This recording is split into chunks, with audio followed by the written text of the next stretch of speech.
Hello, hello, and welcome to Hear Her Sports. I'm Elizabeth Emery, host and producer of this podcast. Today's guest is track sprinter Ashli Pratt, currently a freshman at Xavier University in Cincinnati, Ohio. When we spoke last spring, she was still in high school at Laurel School, a top-notch all-girls K-12 here in the Cleveland area. We talk about her love of Laurel, benefits of an all-girls school, nutrition, pushing herself, loving to win, and disliking preseason conditioning, finding her voice as one of the few black students after an initial period of thinking no one wanted to hear it, representation of people of color and women of color in media, particularly in major movies, being vibrant, and making decisions in relation to choosing a college. It's a packed episode. It's so fun to listen to Ashli because I know she is now well into her first year away at college. Our conversation feels like a milestone, a moment captured just before a big transition for her. It's also captured a specific political and social moment thanks to Ashli's beautifully articulate teen perspective. In the episode, she admits to not being hopeful. Make sure to catch her very sad sigh. Don't fret though. She just emailed me saying in college she's more hopeful for her personal future, even if not particularly for the world as a whole. I am hopeful. With smart, confident, self-aware women like Ashli taking over, I'm happy to pass things along to her generation. I recently attended Time to Talk, organized by the Cleveland YWCA. Many vocal young women attended, and they too gave me great hope. We are in good hands. Ashli offers some thoughts about her generation and how they differ from the older generation. Ashli grew up in the Glenville neighborhood of Cleveland, Ohio. This whole episode can be found as part of Hear Her Sports Glenville, an ongoing separate audio project focusing on the sporty women of Cleveland's Glenville neighborhood. That's why in a second you will hear a different intro featuring clapping and stomping of the Glenville Panthers cheerleaders. Thank you to them. Find a link to all the Glenville stories in the main menu of hearhersports.com and in this week's show notes. That's a lot to take in, so let's get to the cheering. Tell us how you feel!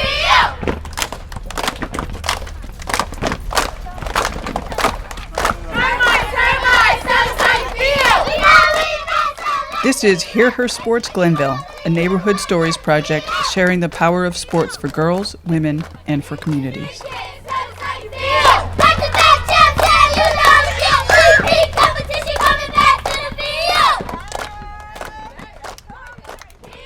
Well, Ashli, thank you so much for being willing to talk to me. I really appreciate it.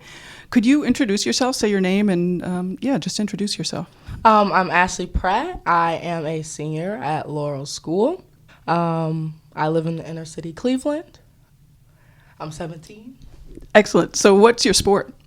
I run track. I used to do basketball. I stopped that my junior year. But in track, I run all of the sprints pretty much. I'm pretty flexible when it comes to running. So You're speedy. Yes. I can't go very far, but I can go pretty fast. Very good. So why did you switch to track and not continue with basketball? I've been doing track way before I got to Laurel. So I started track when I was 7 or 8. And then when I got to Laurel, I was like, I'm going to do this. Like, I want to carry this team. I'm excited.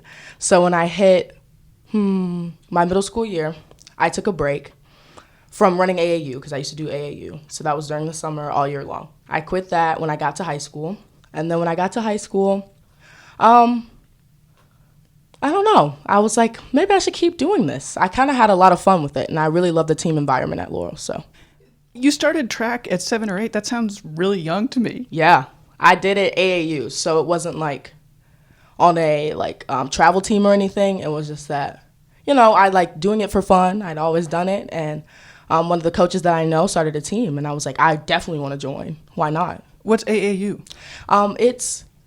Let's say it's like traveling kind of, but I don't know how to explain it. It's like Laurel, but you do it year round. You do it during the summer. It's way more intense. You have a lot more meets, and you run against people your age from all over the country, all over the state, everywhere.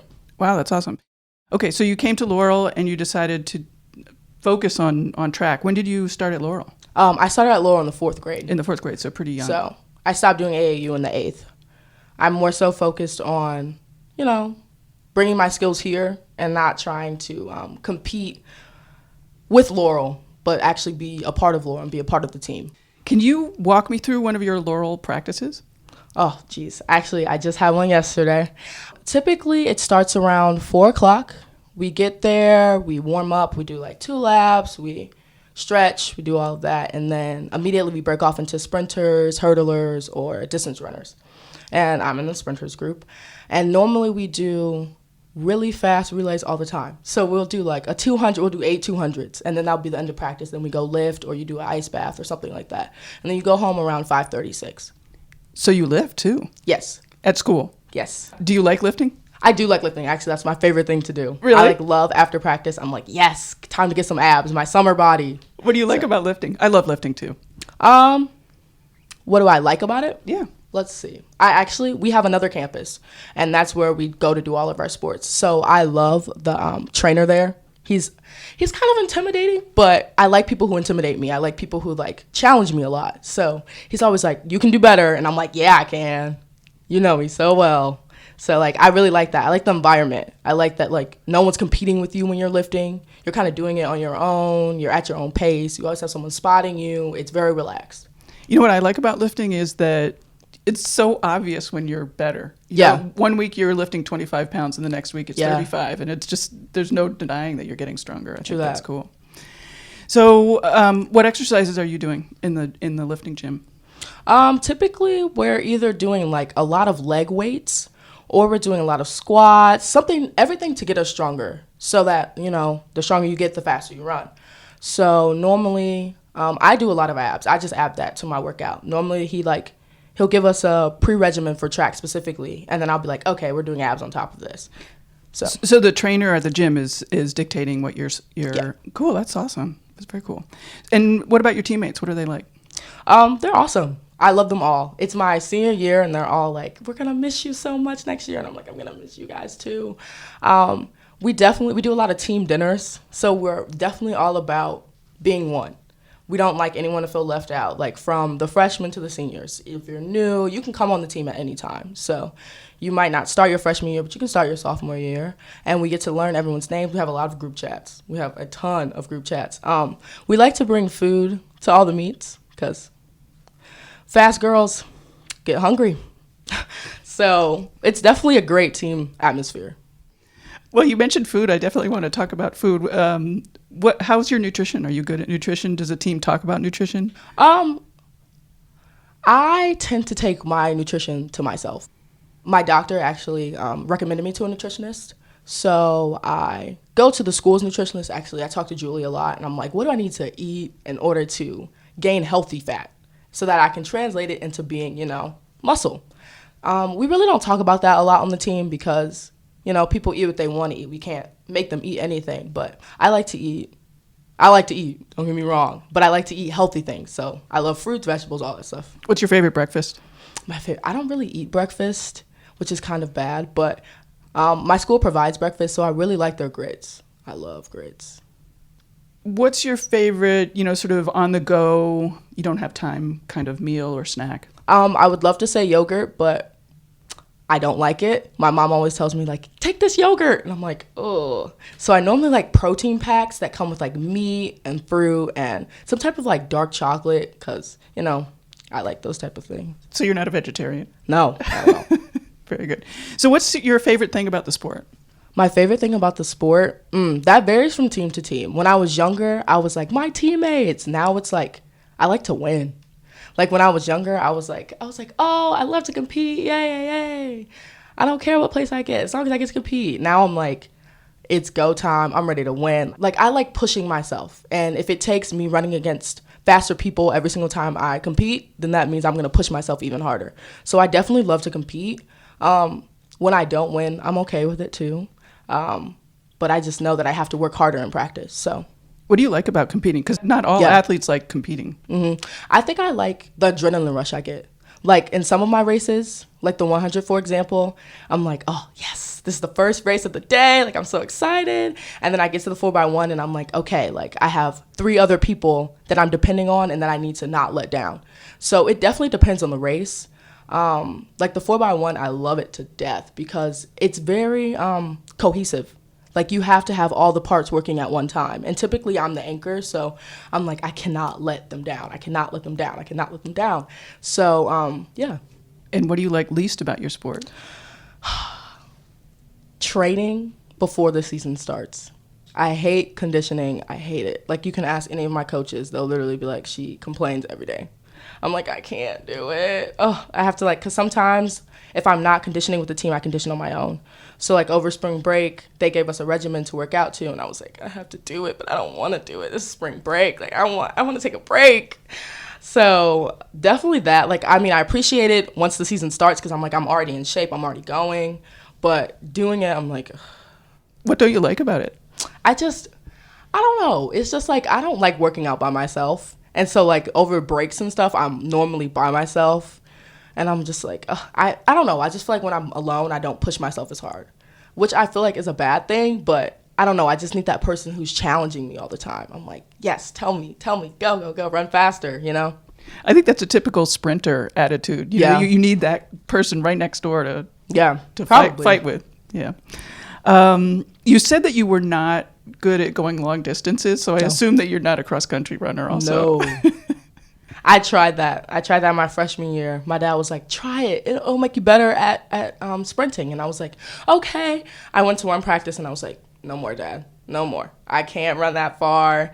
Like, I can do a treadmill. I'm good with the treadmill. It's just when I see that the line is so far from me, I'm like, oh, no point. Oh, God. I'm like, I'm not even close, really. My dad was like, yeah, maybe we should. We'll chill on that for a minute. But basketball, you need to run a lot. Yeah, basketball, but it's different, though, because you're running from, one hoop to the next, and you're always, constantly going. But for basketball, we did a lot of conditioning that was, running in the gym. So it wasn't, running a far distance, so it didn't feel as far for me. Right. Maybe it's just mental. Yeah, it probably is just mental. Do you follow the WNBA? A little bit. Not really. I'm more into the NBA. I like men's basketball a little bit better. It's more intense to me. I like to, watch people. I'm like, oh, yes, go. I mean, I really like my favorite player from the WNBA is Candace Parker. I love her to death. I've loved her forever. When I was younger, I was like, I'm going to be the next Candace Parker. That's going to be me. And then I stopped playing my junior year, and I was like, okay, I'll just be the Candace Parker of track. It's fine. Why not? So what are your goals for sports?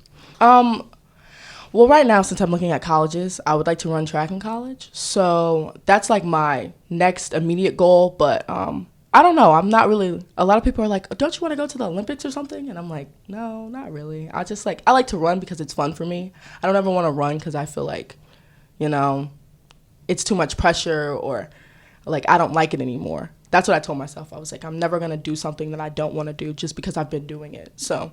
Mm-hmm. Interesting. What's the hardest thing for you during practice or just about your sport? What do you struggle with? During practice, I think the hardest thing for me is to push myself after I've run. Say, for example, we'll do 8 of something, and we'll make it to 6, and I'm like, I'm out of breath. I can't. Oh, my gosh. And my coach is like, 2 more. You got it. Go 100%. And I'm like, I start to stress myself. It's definitely a mental thing, and I'm trying to, get over that because I know that, as time goes on, I'm going to have to eventually get over that. But I'm just once I reach the maximum I think my body can do, my mind kind of shuts down. So I'm like, oh my God, I can't do it. That's such a hard thing about sports is to go past that point. Yeah. Oh, so what are you good at? What do you bring to the team? What do I bring to the team? I would say I definitely bring a confidence to the team. I'm a very confident person. I'm very vibrant. And most of people at Laurel, I would say, are very reserved, and they're very chill and relaxed. And I'm I bring all the energy. I'm let's do this. Let's play music. Let's do it all. Let's make sure everybody feels very hyped for practice. I don't want anyone feeling sluggish or anything like that. And I think definitely since it's my senior year, I've definitely grabbed more of the leadership role. So I'm look, let me help you with your blocks. You know how to do it? Oh my gosh, come on. We could do it together. So I definitely bring a strong confidence to the team. So where does that come from? My mother. Nice. She's always told me be confident. There's no reason for you not to be. And I was like, yeah, you're right. So at Laurel, it definitely helped me to develop a voice. Being an all-girls school, I don't really feel people pressuring me not to speak. So I'm always speaking my mind. I'm always that one person who's asking so many questions. A lot of people get annoyed with me because I'm like, wait, what does that mean, or that, or that? Like, I never stop if I don't know something, I'm always asking. So Cool. So how did you and your parents decide on Laurel? my parents actually told me I was going to Laurel after I visited. I really didn't have much of a choice. They were like, well, we narrowed it down and Laurel's the spot. And I was like, okay, good thing I liked it. They were like, yeah, good thing you did. And I was like, all right, well, I'm going. Do you like it? Oh, I love it. I love it. As more time goes on, I love it more. Like, it's always something new and surprising to love about Laurel. Like what? Let's see. We have a lot of traditions. We have a ton of traditions. Like, as you get older, we get like our Laurel rings. We do a flower chapel where the seniors give flowers to the entering kindergartners, and the kindergartners do the same. Oh, I love that chapel. What else? The people. The people are the best. You always meet new people. Like, my grade is 72 people and still growing. So it's just like you get to hear a lot of varying opinions.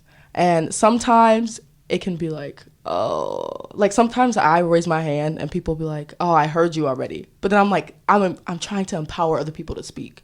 So Do you think that's important? I mean, especially in this time, politically and socially for... Oh, yes. At Laurel, we definitely have a diverse group of people. We're working on being more diverse, but right now we're as diverse as I've ever seen it. So I'm a diversity fellow, which means that I work within the community to help make sure everyone's voice is heard.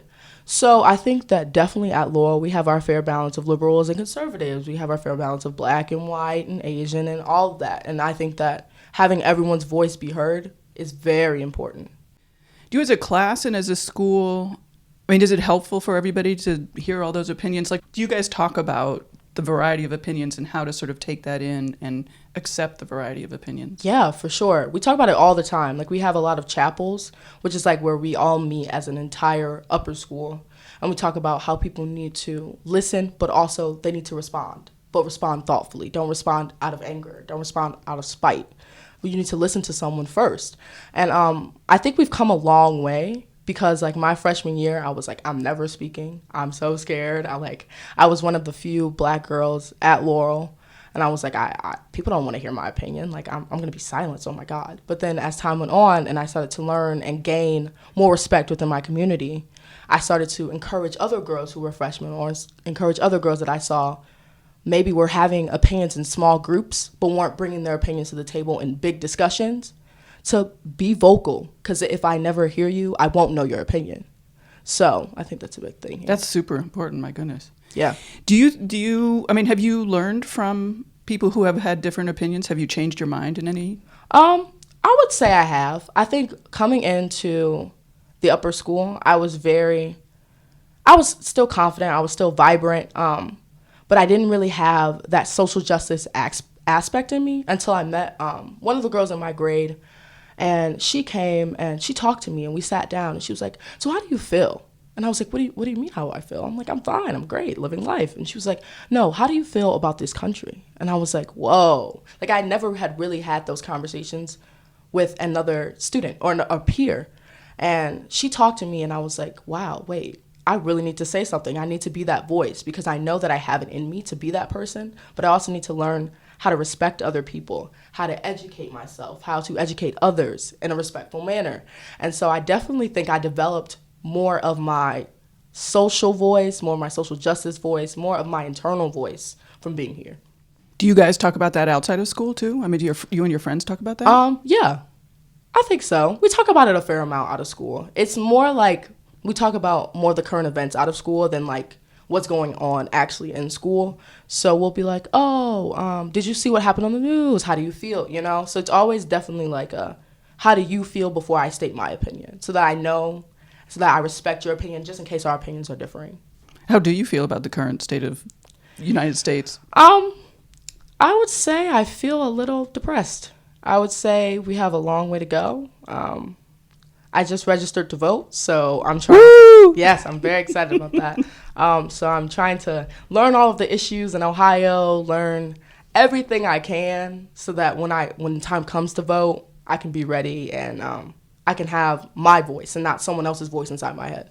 How do you think that you and your friends are different from, for example, the older generation? I would say me and my friends are more different because we're more open. I think it's like when I talk to my parents, sometimes I'll be like, "Oh, my friend is pansexual."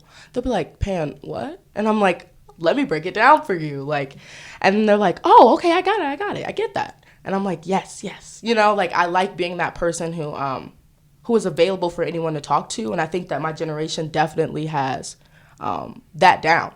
That we love to talk to people, we love to know. We're definitely a curious generation. So we'd love to have anyone and everyone be a part of the conversation.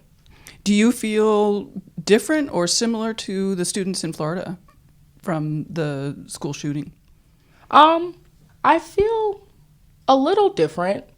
And the reason I say that is, well, while I am a student and while that is very prevalent in, today's society, Laurel being such a small, tiny, secluded place, sometimes I say to myself, like, that could never happen here. And then I have to remind myself that can happen anywhere.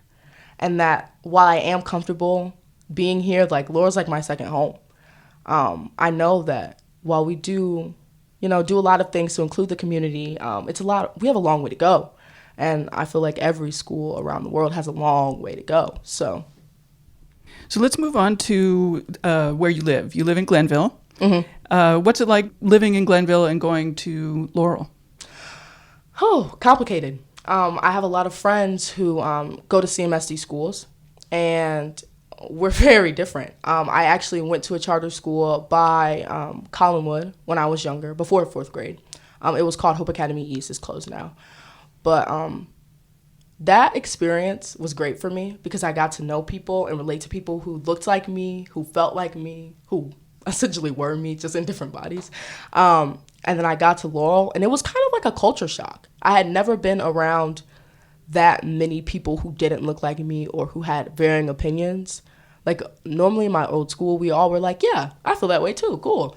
But I got here, and don't get me wrong, Laurel's a great family. It was just that I felt like I was different. No one made me feel that way. It's just that I acknowledged that the way I thought, where I came from, the car my parents drove, or how much money my parents made definitely played a big factor in me coming to Laurel. So, I don't know, my 30-minute drive home every day is a reminder that I am not from this, technically I don't live in this community, so it's definitely a reminder that coming from Glenville and having to live in Cleveland, and sometimes I hear people in this community say, like, oh, you live in Cleveland, like, oh, what is that like? Like, it's a foreign place, like, it's an other. And I'm like, it's the same as Shaker Heights, like, it's fine. Like, what do you mean? We have houses and trees and, So a lot of people, like, automatically assume a lot of things about where I live. So they're like, oh, I would never go to your house. Like, what's wrong with what? And I'm like, nothing's wrong. You know what I'm saying? A lot of people just take what they see on the news and make a whole assumption about a place. I would love for you to describe your neighborhood, given just what you said. Okay. Let's see. My neighborhood. I have a pretty big house, I would say. I live on a main street, and it has a lot of parks. So I live by the Cultural Gardens, and it's always vibrant. I love it. We have a lot of old roads. We live in an alley, so it's very rustic, and all of our houses are like 100 years old. So every single house you go into, you're like, wow, these are huge, and they have so much history. Like, I love to, sometimes when I'm bored, I'll go online and I'll look up like the historical facts about my street and like what my house was before I bought it. So I love it. I remember when we first saw the house, my mom was like, get out the car. I think that house is up for sale. And I was like, oh my gosh. So I ran to the door and I took down the number. I was like, Mom, you have to buy this house. Because my mom the reason why we got the house is because my mom's her great grandma had cleaned the floors in that house. My mom was like, I'm going to own that house one day. And that was the story she told me. And so my parents bought it and we fixed it up and they were like, oh, we're never leaving. And I was like, I love it. So. That's cool. So how long have you lived in Glenville? I have lived in Glenville my entire life. Oh, okay. So I moved from a different section, but I've always lived in Glenville. So cool. Is there anything else you want to talk about Glenville? Like, do you have friends still that live in Glenville, and do you hang out in Glenville? Actually, most of my friends Either live in Glenville or go to Glenville schools. So I know a lot of people who have graduated from Ginn Academy or Collinwood or, schools in that area. And what do you do when you guys hang out? Typically we go to the movies or we go out to eat or something. Normally we don't really talk about the same things that I talk about with my friends from Laurel. It's just a very, the culture, I would say, of schools is very different. I feel like when I hang around them, we're always talking about maybe social media, or we're talking about culture, what it feels like to, be home when they come home from college or something like that. But with my Laurel friends, we're definitely more, politically aware. It's just, I don't know, it's very different. Does that feel weird? Sometimes it does. Sometimes I feel like I have to turn parts of myself on and off in order to be with some people. And I know it shouldn't be that way. I just feel like when I'm in the presence of some people, some people may understand what I'm saying more than other people. And I don't want to ever feel like I'm overstepping my boundary and trying to be that overshadowing, educating figure if people don't want me to be. If you ask me a question, sure, but I don't want to be let me state this fact for you. And then they're like, who do you think who do you think you are? And I'm like, oh, sorry, Right. Interesting. You mentioned social media. What do you use social media-wise? Normally Instagram. Some people use Twitter, Snapchat, all that stuff. Any way to get, I keep a news app on my phone. That's normally my social media. I'm always on my news app. I get a lot of alerts from that, so. No Facebook? No Facebook. That's not me. Are your friends into Facebook? Normally people get Facebooks for college. So so people know where they're going to college or they can join college groups. But normally I'm on GroupMe, which is for one of the schools that I want to go to, so I can meet people that way. But I'm really not into Facebook. So you mentioned college. So you're a senior. What are you looking at? I'm looking at Xavier University, University of Pittsburgh, and Syracuse University. That's what I've narrowed it down to. And do you have, something that you want to study in particular? It depends on my school. So for some of my schools, they offer neuroscience, which is what I want to do. And for some of them, they only offer biology. So neuroscience, biology, either one. Do you have a 5-year plan? Do I have a 5-year plan? I want to say that I want to be in medical school by the time I get done with my undergraduate. And then I plan on getting out of Ohio. And I don't know. For some reason, I just have been in Ohio my entire life, and I just want to experience other things. I travel a lot, so I'm every time I go somewhere new, I'm oh, I could live here. And then I have to go back to the cold and doom of Ohio, and I'm oh, great. I mean, I love all the people. A lot of most of my family is here, but I'm I know that when I go to graduate school, I'm probably going to go out of this state. So right. So where have you liked when you traveled? Typically, I really like Boston. I actually have never been, but a lot of people are I love it, and I'm oh my god, I love it. I always look up pictures. I'll be do. I travel a lot out of the state. I don't really travel that much inside the state. I've been to Atlanta, Virginia, places like that. Do you know what you want to be when you grow up? I want to be a pediatric neurologist. What is that? So basically, the job description is that I would be a neurologist, which means that I would work with people, trying to tell them what's wrong with their brain, trying to analyze them, doing MRIs, working with their other doctors to, make life as simple as possible.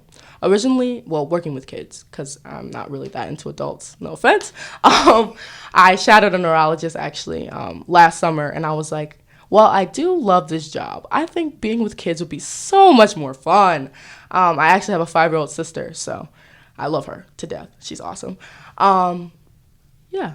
So how did you get interested in that? Actually, when my sister was born, there was something wrong with the frontal cortex in her brain. And I was let me look this up. Because we asked the doctors, and they were we really don't know what's wrong. And my mom was freaking out. And I was I'm going to go to Google. I'm going to figure this out. And so we really couldn't figure it out. But eventually her frontal cortex caught up with the other side. And she was cool. But I was this is really cool. I could do this. So I got involved with this health success program, which is this medical program for teens. And you drive all the way out to Ravenna. And you meet at Neomed, which is this medical school, and you have a medicine day, a pharmacy day, and they let you basically see what you want to do later in life. And so we had a neurology day, And I was like, oh my gosh, I'm so excited. So we like did cadavers and we held the brain and we talked to a neurologist. And I was like, yeah, this is what I want to do. So, I mean, I had always kind of known I wanted to be a doctor. It just took me a little later in the game to specialize it. Nice. That's great. It's interesting when personal stories sort of direct a person. Yeah. Yeah, that's cool. Do you worry about anything? Do I worry about anything? I kind of worry about my sister. She's very young. So when I was 13, she was born. I worry that when I go to college, her life, like, I'm worried that she won't remember me, or like she won't remember our time together, because I really won't be at home while she's growing up. I kind of worry for her growing up in this world, because I know she is a African-American girl. Her skin is a bit darker than mine. And I know, like, at school we talk about, like, colorism. And it's typically the black girls who talk about that. And we'll be like, well, or, like, representation and how a lot of people don't get represented in the media and how sometimes that can take a major effect on you when you're growing up, when you're, like, a preteen and, you know, a lot of things affect you and you really don't find your voice yet. And I'm kind of nervous that I won't be a major guiding factor for her.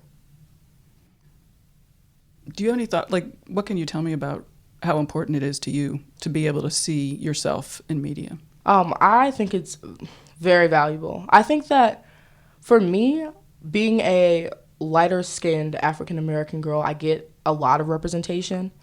Not a lot, but a fair share, more than a lot of other people. So I am very happy about that.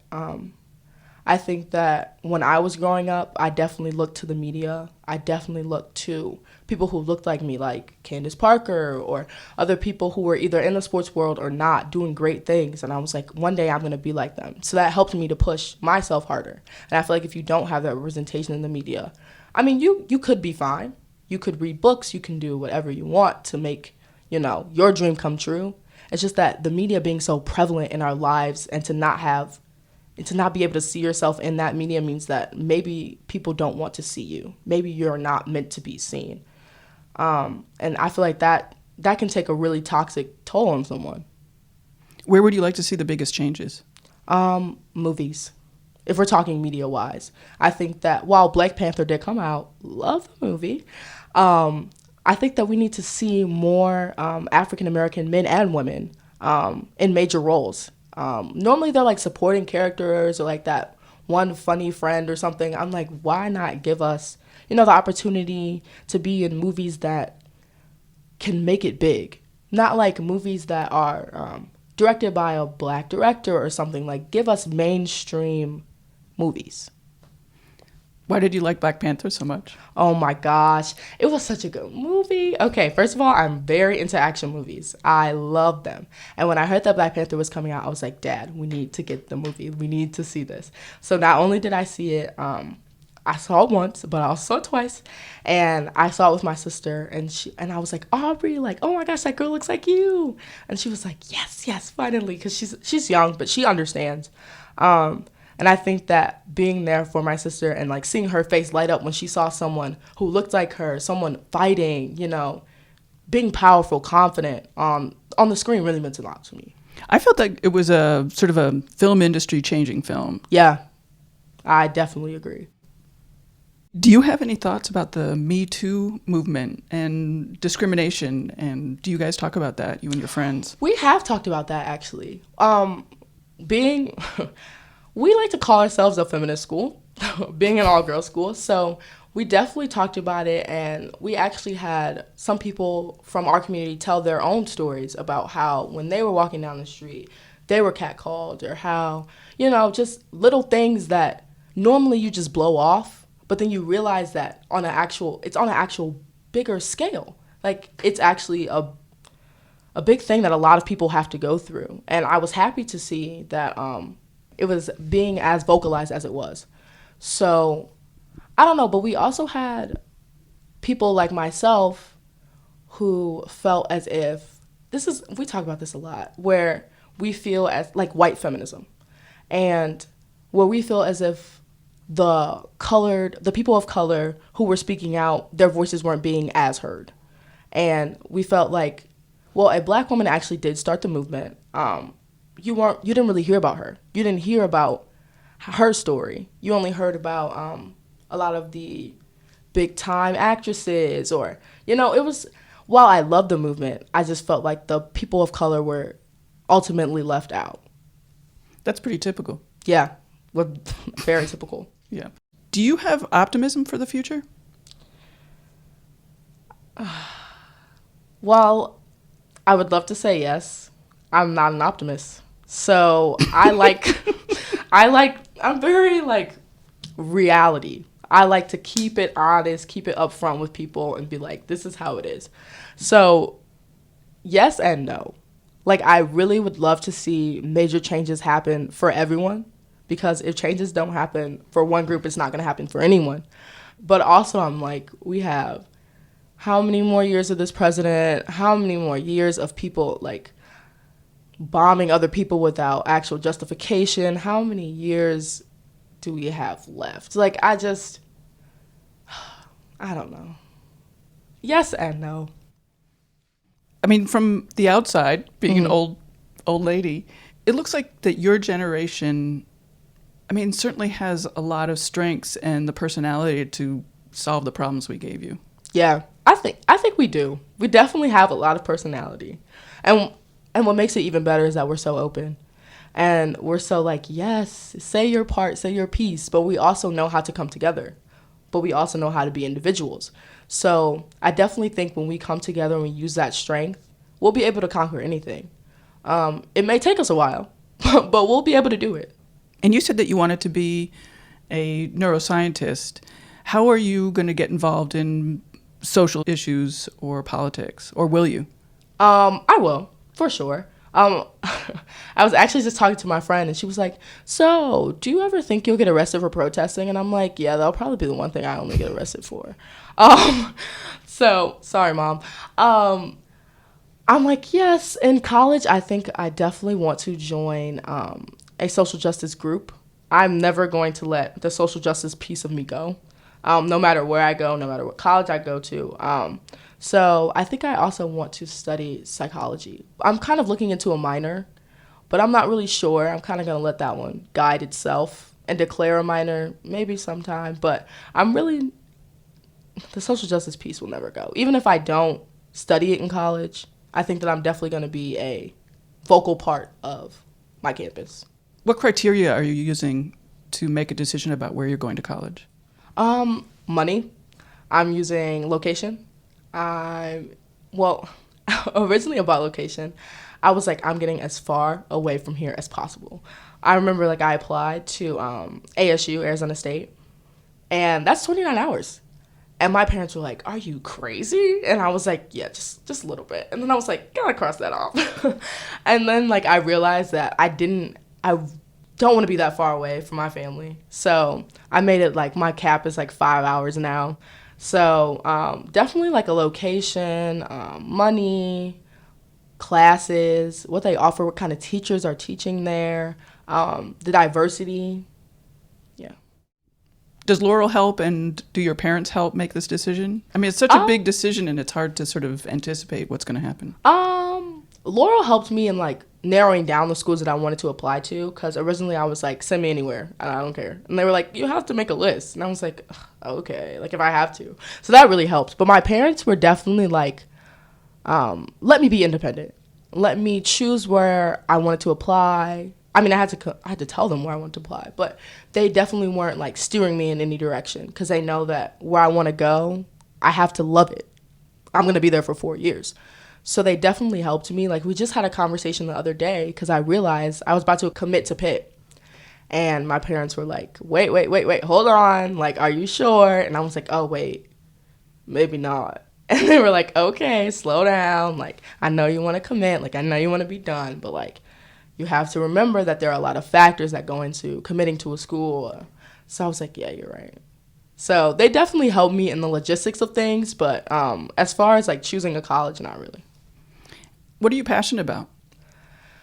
Oh, I'm passionate about social justice. I'm passionate about my sport. I'm passionate about people. I love connection. So, I love making connections to people, which is why I decided I wanted to be a doctor.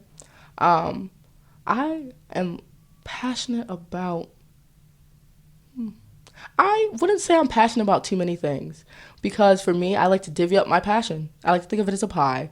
So I like to give everything that I'm passionate about the right amount so that I feel okay with as much passion as I've given everything. You mentioned sport as one of your passions, but Yeah. you didn't mention that as one of the criteria for school.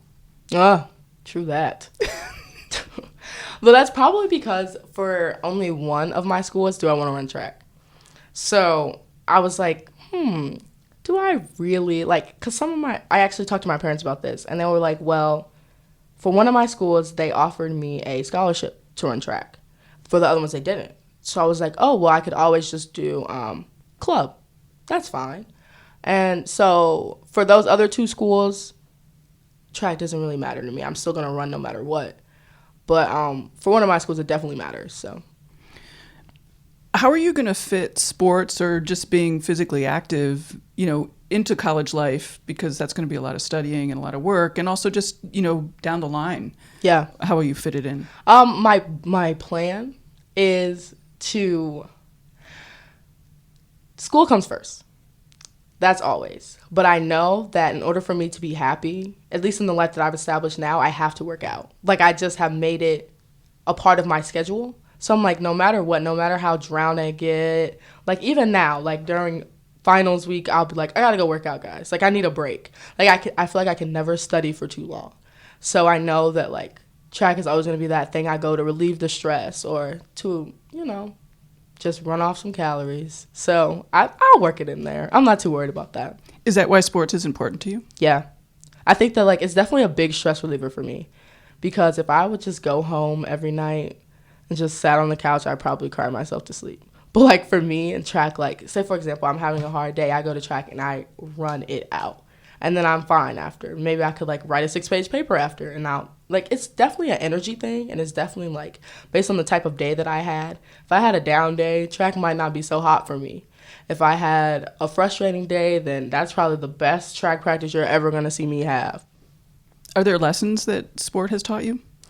Let's see. To always stay committed, to always value the people around you. Being a team player definitely matters to me. I learned that a lot from sports. And my dad actually played football. So he is the reason why I actually got into track in the first place. And he was like, you have to have a group of people you can go to when things hit the fan. So even if I feel like I can't do school anymore, I can go to track practice and just let it all out and tell all the people at the track team, and then just go about, the rest of my day. So your team is those people, are your people? Yes. Cool. I like that.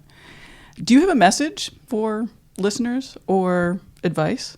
Advice? I would say always follow. This is going to sound so cliche, but always follow your heart. I make all my decisions with my heart, never my head. And the reason I do that is because I'm very hot-headed. So, like, if I get very angry, I'm like, I need to just, I have to take it out in some way, shape, or form. So I'm like, if I'm making a big decision, I'm like, okay, it's either A or B. And then I'll sit down in, like, a quiet room. Maybe I'll play a little bit of music.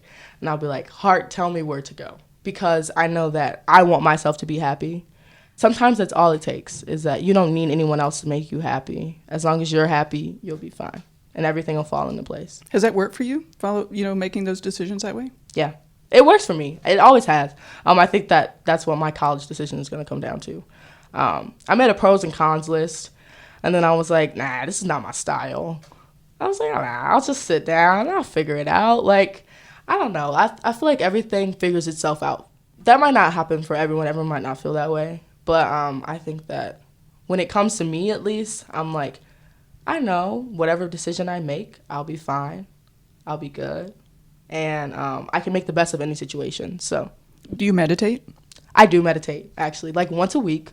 It's actually gone down now because school is draining me. But sometimes I leave school early because, I don't have a class or anything, and I'll just go home, depending on the day. If I had a really bad day, I'll just sit there and meditate. But yeah, I do. How did you start meditating? Actually, a funny story. On Spotify, they have like this meditation playlist. And I was like, oh, let me see what this is. And the guy started talking to me, and I just sat there and I just went with it. And I was like, oh, I kind of like this. My mom comes into my room and she's like, what are you doing? And I was like, meditating, clearly. So I taught my 5-year-old sister how to do it too. So we meditate together. No way. Yeah. That's sweet. Cool. She loves it. Great. Well, thank you so much. Thank you so much for having me. It's been a real pleasure talking to you. Thank you. Oh, that's nice. One from another, one from another. Amen, amen. God bless, God bless. See you tomorrow, see you tomorrow. 5 o'clock, 5 o'clock.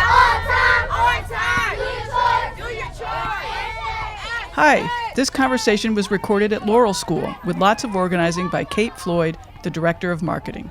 A big thank you for her time, office, and patience.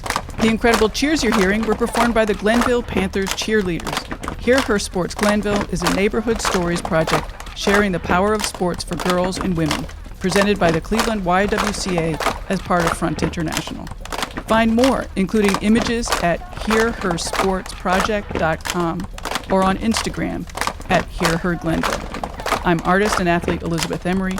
I am not from Glenville, so I'm incredibly appreciative of all the girls and women who took time to tell their stories. Keep listening. 100 sporty ladies of all ages will talk about sports, health, goals, and about Glenville. We hope that these stories retain a part of Glenville's history and give voice to more women during this time of change in the neighborhood and in the city of Cleveland. We believe in the importance of sports as one way to break boundaries, increase strength, confidence, and success of all girls and women. 5, 6, 7, 8. Hey! Women's Running Stories, where we explore the intersection between running and life. Because every woman who is committed to a running journey has a story to tell, and this is where you'll find those stories.